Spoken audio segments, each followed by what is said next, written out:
gars avant de commencer liker la vidéo ngeen like xam nga bu dee affaire bi genre continue neex la ngeen abonné partager mu gën a wër quoi ci jaay. allo waa Diena. si Diena bàyyi nga ma de. yow dama lay namm waa même bu dee sax yow danga may réer des fois. ah Diena ay dóoral rek danga moo koy naxee rek.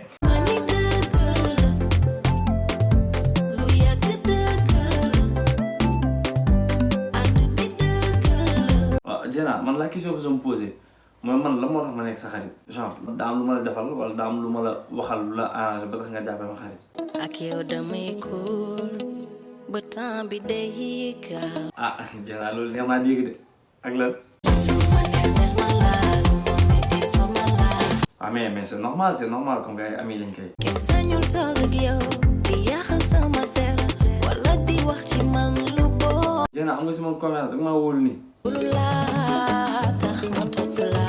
ji nga ma ngor de.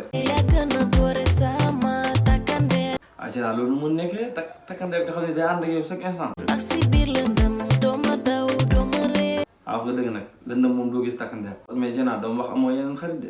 à part solitude yaay sama ami bokkuñu ndey ak baay te yaay sama famille.